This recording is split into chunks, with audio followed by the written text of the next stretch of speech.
It's Monday. Hi everyone, my name is Charlie and today commences my third vlog of Victober.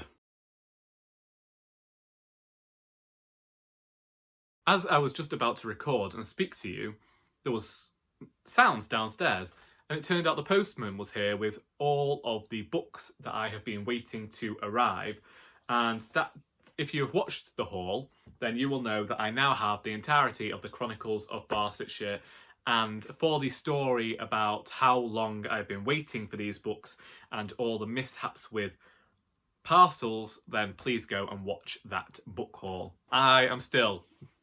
it's only a few minutes, so I'm definitely still not happy about this bent up, battered copy of D by Michelle Faber, because this is a very expensive book, and for them to put it in an envelope that was not sufficiently packaged enough so that when it's been thrown around a bit, the entire book's got battered, it leaves me somewhat dismayed, especially as this was my first time ordering from the company. Today, it is currently about 3:20, and I still haven't read the end of the Tenant of Wildfell haul, and it's Monday.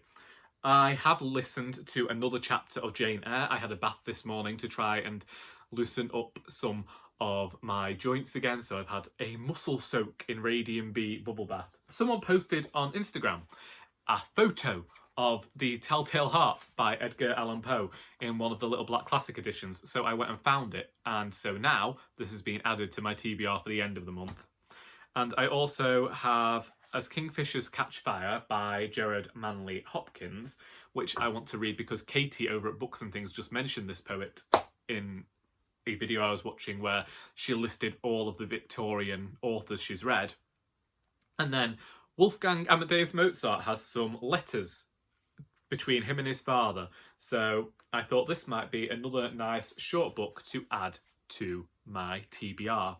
That's what this month seems to be about. It's just me adding books hither and thither that I want to read. I also want to read Wonderful Adventures of Mrs Seacole in Many Lands by Mary Seacole, another book that I recently discovered and purchased immediately. However, I didn't realise how small this book was going to be. This is usually £10.99. I did get it reduced and I'm glad of that, but I didn't expect the book to be so small, and I do wonder if I might struggle to read the printer bit of this one. This week was the week in which I planned to watch the adaptation of The Tenant of Wildfell Hall, so I'm hoping to finish The Tenant of Wildfell Hall. Now it's been pushed back a day tonight.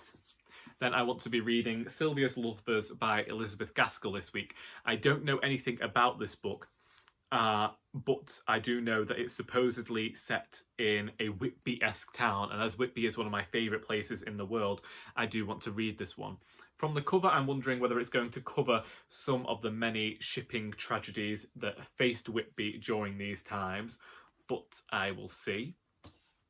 And I also want to read George Silverman's Explanation by Charles Dickens. This is actually a few stories. We have George Silverman's Explanation, Hunted Down, and Holiday Romance. Apparently this is one of Charles Dickens' very last writings and is a dark and psychologically insightful investigation of failure and guilt. So, I don't know. I'm always happy to explore Dickens' lesser-known works, and this might be something similar to the Little Black Classics where I read a portion each day. I thought I'd just come in and I'd catch up with you and say, even though I've not finished the Tenant of Wildfell Hall, I'm feeling somewhat more hopeful that whilst I've got the week off work, I will be able to just get that done and get some more reading done. Of course, that hasn't happened today, but that isn't to say that it won't happen eventually.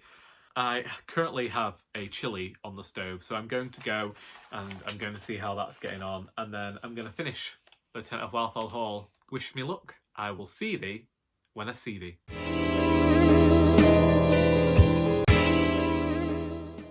The hat is going to be making a lot of appearances this week. It's Tuesday and once again it's 20 to 4 and I have only read one chapter of a book, and that is from Sylvia's Lovers. So far, Monkshaven sounds exactly like the Whitby I have visited. I recognise the smells of the salty air and some areas you can walk around that are quite fishy, but It was a nice recollection, and I've also seen that it's about to start in October with the commencement of chapter 2, and I always visited Whitby in October, apart from that one time I went for my birthday, so it felt fitting. And I've yet to read any of George Silverman's explanation, but I'm planning on reading the title story today and then the next 2 stories tomorrow. I haven't made any progression with Shirley since I started it on Thursday. By rights, I'm supposed to be catching up by this Thursday, and that's just not going to happen. I think the news we've all been waiting for is that I have finally finished reading The Tenant of Wildfell Hall by Bronte. I was talking to my sister about this last night, and I said that I probably took longer to read it 12 years ago than I did now, reading it in a week. But this time around, I found myself somewhat more bored. I think that Bronte spends a lot of time going over the same ground, and back when I was 16 or 17 when I first read this, I was reading a lot of young adult literature, and that had this meandering tone. There was more rambling back then. By young adult, I really am meaning Twilight here. And so I think that I was getting the same sort of mindless romantic indulgence from this that I did in those other books.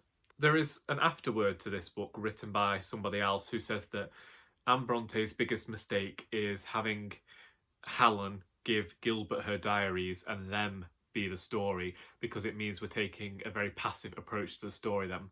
I can agree with that somewhat. I didn't care for the parts where Helen's story was being told through the diary form. I don't hate this book. I just don't hold it to as much esteem as I did when I first read it all those years ago. However, that could also be from the fact that my reading tastes have changed in that time, and I hadn't properly formulated my thoughts on what I liked to see in fiction at the time. I remember thinking Helen a really strong character, and I still think she's a strong character, but there was this very Christian piousness in here that I wasn't too fond of, and I feel as though the character Helen is in the beginning, where she's quite hardened, and the character she becomes while she's at Wildfell Hall towards the person her husband has an affair with. And she had some really good moments where she was fighting back, and that was lost towards the end, and it didn't feel so muddy when I read it years ago, but this time round it just didn't feel as though the story was told in the best possible manner.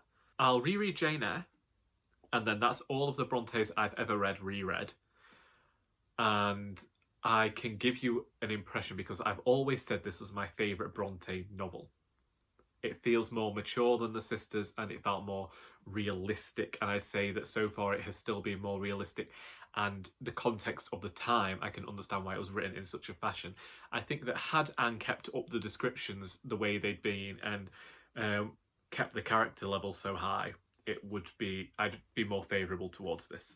However, that definitely was much better than It Was Snowing Butterflies by Charles Darwin.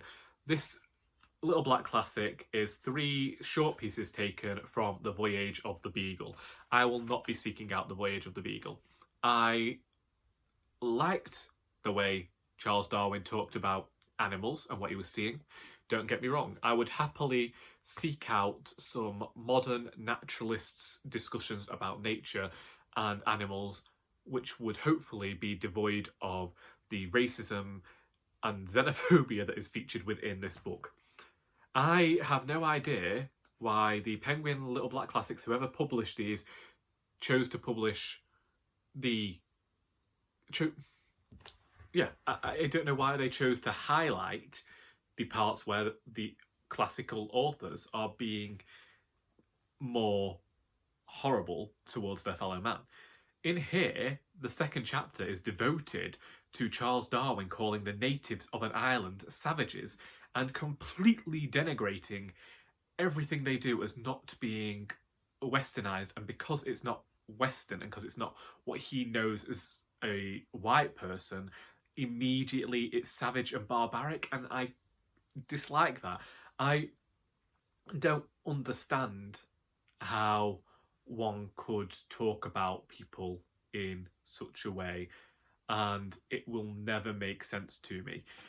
And so similarly to the Mary Kingsley last week, I will not be seeking out to read anything by Charles Darwin at all. I had high hopes for the book when it started, but as soon as it reached the point of being racist, I do not want to read that sort of account. If you want to talk about the animals and you want to talk about everything going on wherever you're exploring, fine, but that doesn't mean you need to just be a dick. Today I did actually get up with the best of intentions, and I started reading Sylvia's Lovers as soon as I got up. And I wanted to watch the film on Disney Plus, Onward. Still haven't done that because I got up and went straight on my computer to edit yesterday's book haul to go online today, and then chose to start editing this vlog so I wouldn't get behind as I have been doing and feeling stressed out on the Saturday into Sunday, just do it day by day. And then I found all these other videos that I need to edit and record. And instead of doing that, I recognised that I'm behind on watching other people's videos, so I chose to do some booktube watching, which I have now done. Those videos are all in the Other Folks Videos playlist. That brings us to 22.4. I told you my plans with George Silverman. I think I would like to get as close to page 100 of Sylvia's Lovers as I can. And I would also like to watch Onward. I said that I wanted to watch the Tenant of Wildfell Hall adaptation that I have, but I'd like to just take a few days away from that story. I'm not going to be watching it immediately. I think that that's as much an update as you need today, so all I'll say is that hopefully when I next see you I will have read more and I will have watched what I wanted, and I'll see you then.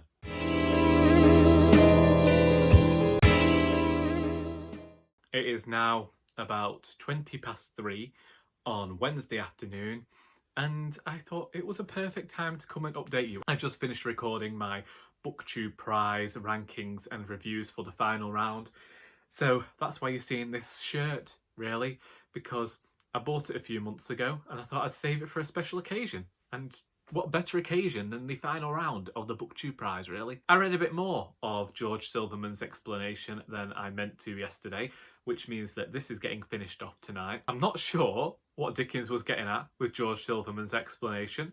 I'm not sure what George was trying to explain, but he did seem to get conned a bit. And it was a bit sad, you know, everyone just kept dying around him. He thought that he brought this curse upon people, and that kind of reminded me of stuff from my youth, so that dredged up a lot of memories that I didn't need, but thanks very much, Dickens. And then we moved on to Hunted Down, which on the back it says it's a detective story, but it's not a detective story. It's just this weird revenge fantasy of some lawyer who's trying to catch somebody, and I'm a little bit like this about it. I need to review it because I'm not sure what Dickens was saying.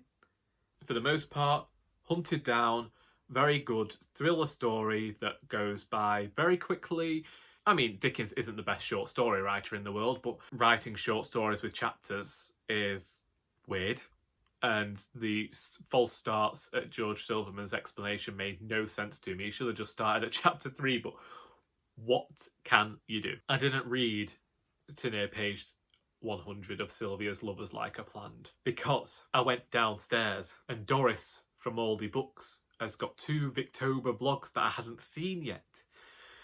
And I ended up a little bit jealous that she was reading Anthony Trollope, so I did a bit of binge reading of The Warden, and I've only got about 20 pages left now. I have read that, what's it called, The Two Heroines of Plumplington is a final episode of Barchester, so what I have to do is I have to read the entire series and then come back to this first book to read that final story. Is it alright if you find a book a little bit charming?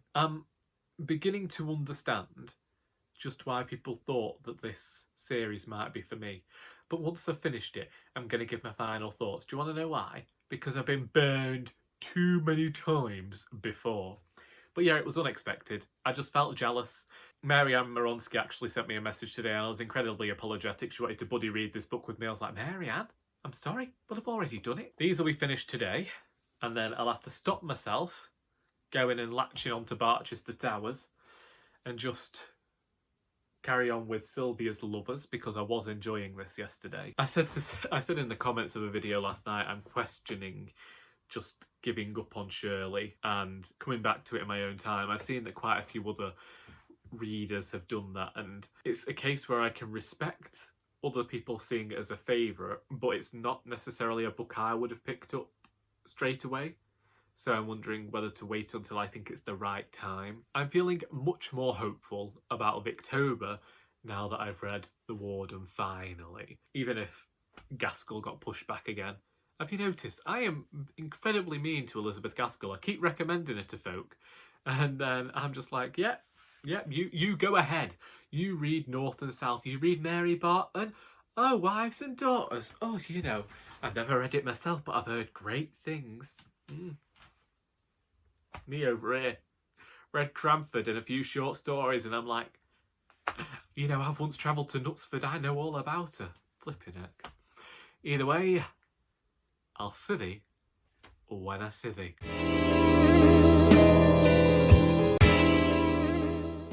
It's Friday, and I did not read anything yesterday, so I just simply chose not to update you. I was doing something else, and I was successful in that respect, but I will not say anything about it, for I do not wish to jinx it. Therefore, I will just talk about where I am currently in my reading. So when last we spoke, I talked about how I felt jealous of Doris of all the books, amongst others who were talking about Anthony Trollope, and so I just picked up The Warden and I finally read it, and I now understand why everybody has been telling me that I will like this book. So, The Warden is basically this guy who has the wardenship over a hospital, and he's given a bit of money each year that he's supposed to allocate to the poor as well. And this guy comes along and he thinks that there's something going a bit funny with these charitable funds. This will's not being used to benefit the poor in the way that it's supposed to be. And so you have a bit of a domestic drama for 169 pages. I found this book charming. There is drama about this book. You have characters who are presented as villains, and there is a lot of talk about the poor.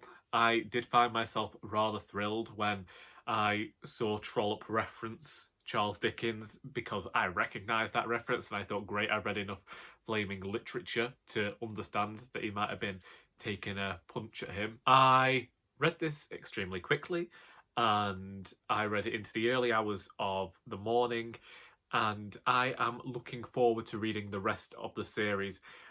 Like I say, I felt utterly charmed. I think it was Brian at Bookish said that this was like a prelude to the entire series, and I understand where he's coming from, because whilst there is a complete narrative told here, I felt very much like I hadn't seen enough of the world. I also think another reason people have recommended this book to me is that I have created Partridge Mews in my books, which is this village, and certain characters pop up every now and then, and there's crossover between the Doris books and the Alice Valentine books. I plan on writing a lot set in this village, and Anthony Trollope has done the same here, and I imagine that reoccurring characters is a theme within the rest of the Chronicles of Barsetshire.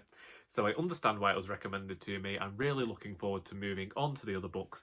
I did consider just picking up Barchester Towers immediately. However, I would like to read more of the books I already had on my TBR first. And then I also finished reading George Silverman's Explanation by Charles Dickens. This includes the title story, Hunted Down, which is a short detective story, and another novella entitled Holiday Romance. There are some stories that Charles Dickens writes where I don't think they sound like Dickens, and Holiday Romance was such for me, because I read it and it's told from the perspective of children, and it read a bit like a children's tale of children pretending to be adults. And I'm not sure how I felt about that one. If you are looking to read more of Dickens' works and read as much as you can, then you might like this. But as with the Mudfog papers, when I read that, I don't think there's anything memorable about this set of stories. Still don't know whether I'd ever bother going back and revisiting them, because when I read a Dickens novel, I always feel like there is something for me to go back to and revisit again and enjoy being with the characters. Even Dombey and Son, which I didn't particularly care for, I can see myself going back and rereading, revisiting, and seeing whether my impression has changed. But with these stories, I just felt very much like they were one and done type reads. They were good. I appreciated getting to read more of Dickens' works, but it's not something I necessarily feel the need to ever go back to. And that was Wednesday, and like I say, I didn't read anything on Thursday, and we are now Friday afternoon, and I still haven't read anything today for a very specific reason: a weird sleep pattern. So I couldn't sleep last night until very early in the morning, and this seems to be the thing that happens when I'm off work. I have chronic insomnia anyway. It doesn't seem to go away when I'm off work. Yet, because I'm off work, I don't bother too much. I don't stress myself out about it. I go to sleep in the early hours of the morning. Last night, I woke up from a nightmare in the early hours of the morning. Actually considered getting up once everybody had gone off to work, and somehow fell asleep and didn't wake up until near 10 o'clock. So once I'd got everything sorted out, was dressed and ready to go about my day, we're getting on for near 11, so nothing much has happened at all. However, I still want to get some of Sylvia's Lovers read this week. This was the book that I planned on reading for week 3 of Victober. I had different things set out, so the first 4 days I wanted to read The Law and the Lady. I did that. I wanted to have had the Tenant of Wildfell haul finished on Sunday, but I didn't finish it until Monday. But in the meantime, I also wanted to be reading Shirley and Jane Eyre. I haven't really done that. This week was supposed to be all about Sylvia's Lovers. Now, like I say, I did end up inspired enough to read The Warden, but I feel like I could have still got more of this read than I have done. However, I also don't mind not reading yesterday because of the other thing that I did. Still hoping to get maybe 100 or so pages of this read today, and hopefully still be able to finish it Sunday or Monday time. It's another case of we will see, which is something I say too often. Another thing that I realised, so either earlier this week or last week, I pulled out The Telltale Heart by Edgar Allan Poe from the Little Black Classics collection. And this also includes The Fall of the House of Usher and The Cask of Amontillado. I don't know whether you can see the gap above my head here, because I was talking about reading this in the final week of October, as well as these other books that I've got here and some more of my spooky Victorian reads. Because, you know, Halloween. I completely forgot that I own the complete Tales and Poems of Edgar Allan Poe. I have had this book for 7 years. I got this and Dracula on my first visit to Whitby, and it sits up there on that shelf all year round. I still haven't ever picked it up because I read a bit of Poe when I was a teenager and enjoyed what I read at the time. Now, I'm aware that this is an American writer, but it's still in the Victorian times. I'm not sure what I do here. I could read this little black classic here, or I could find the stories from there in here. Now, this is actually over 1,000 pages and is something that I want to read completely one day, because I know that I have previously read and enjoyed Poe's work, but I just couldn't believe that I'd forgotten that I own this, and it sits behind me in almost every single video. No, in every video. I don't know why I said almost. This is where I make my videos now. That entertained me, that I forgot that I had that ginormous book above my head. Either way, I'm hoping that next time I see you, I will have read some of Sylvia's Lovers, and I will check in with you when I can be bothered, really.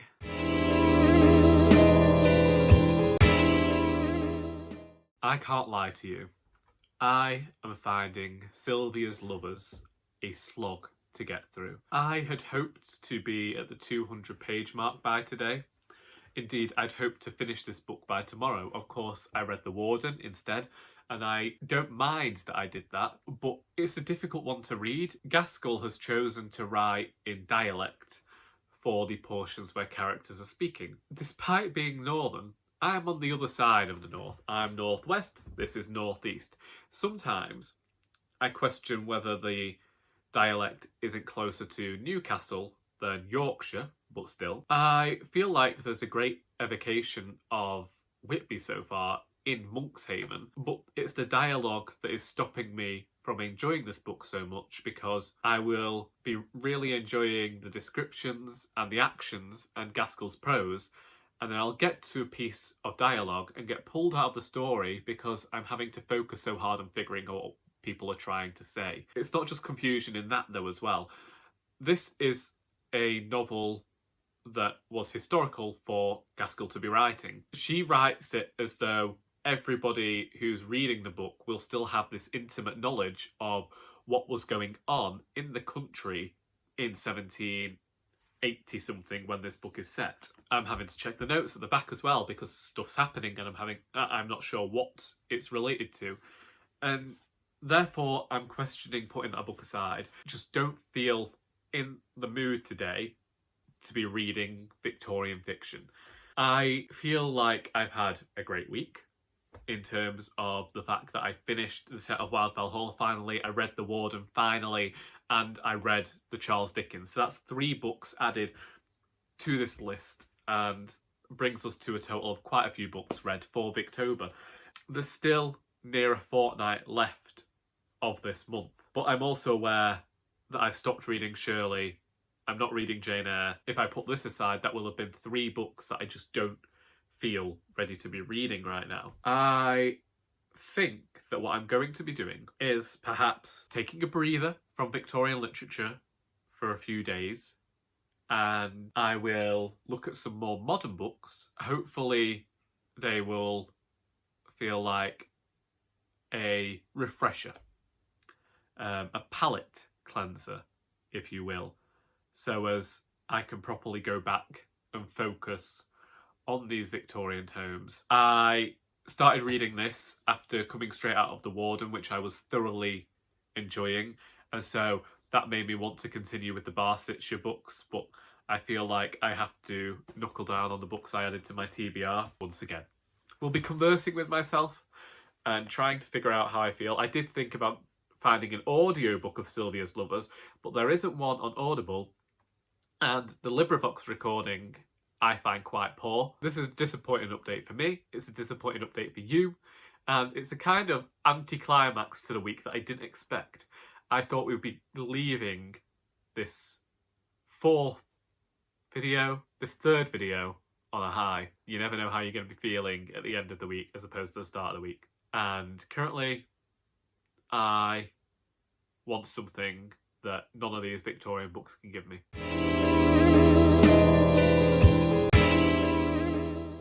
I'm not cleaning up the mess behind me today. To be fair, I never actually clean this mess up.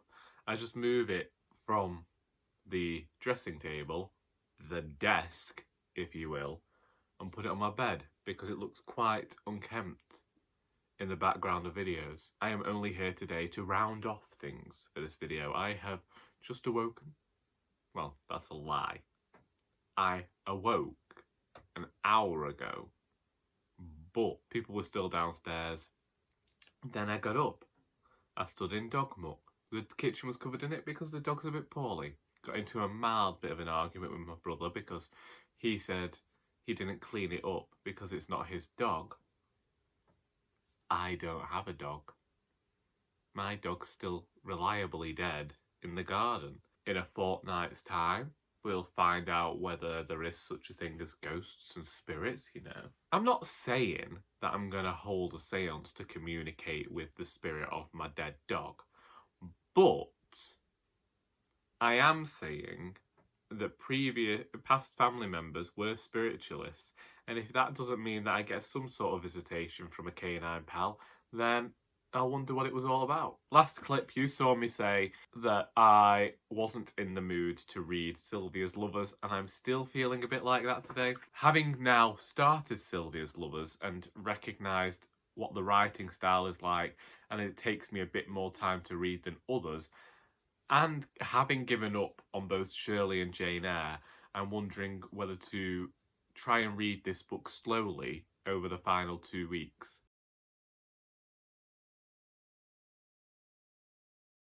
Maybe pick another book off my shelves. However, there are some more modern texts that I want to get to as well. And so after I put aside Sylvia's Lovers yesterday, I picked up The Quickening by Rhiannon Ward.